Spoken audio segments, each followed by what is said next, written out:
नमस्कार, recovery news India में आपका स्वागत है। मैं हूं आपके साथ निशाबा परमार। जम्मूसर में लापता BHMS डॉक्टर जुबोती के मामले में चौंकाने वाला खुलासा सामने आया है। जुबोती के नाम पर कथित तौर पर फर्जी मैरिज सर्टिफिकेट तैयार किया गया, जिसके सरकारी मोहर और दस्तखत भी जाली बताए जा रहे हैं। विवाह अधिकारी कार्यालय ने प्रमाण पत्रों को फर्जी बताया है। परिवार का आरोप है कि इस फर्जी दस्तावेज के जरिए पुलिस जांच को भटकाने का प्रयास किया गया।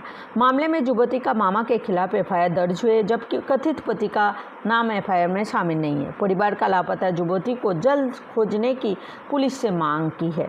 इस मामले में एडवोकेट चेतन देसाई और पीड़ित की मां ने कुछ बात मीडिया के सामने रखी। सुनिए उनकी बातें। तो ये थी आज की खास खबर। ऐसे ही सच्ची, निडर और निष्पक्ष खबरों को देखते रहिए रिकवरी न्यूज़ इंडिया। मैं निशाबा परमार आपसे विदा लेता हूँ। धन्यवाद। પણ કાયદાની પરિભાષામાં એવું કહેવાય કે છોકરા છોકરી મોટા થઈ ગયા એટલે કોઈ કશું કરી નહીં શકે।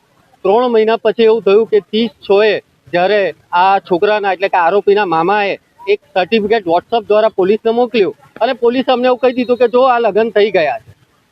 જે તપાસ પોલીસે કરવાની હતી એ તપાસ એમના ઘરવાળાએ કરી।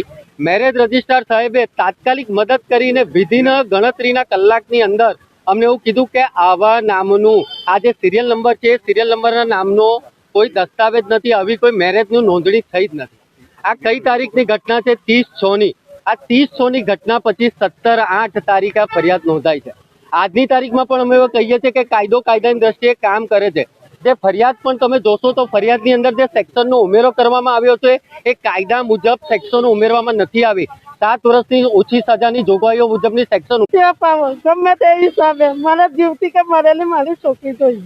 બસ હું હવે મારી તબિયત અત્યારે મારા ઘરમાં શું ચાલી રહ્યું છે એ હું મારો દીકરો અને મારો હસબન્ડ જાણીએ છીએ। અમારા ઘરની પરિસ્થિતિ હવે નાજુક થઈ ગયેલી છે અને મારી તબિયત તો હું દવા પર રોજની 10 ગોળીઓ ખાઈને જીવું છું।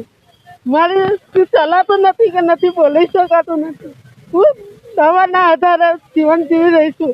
મારા ઘરમાં બહુ આર્થિક માનસિક પરિસ્થિતિ અમે વેઠી રહ્યા છીએ। દીકરીને કોઈ સંદેશ આપવા માંગશો?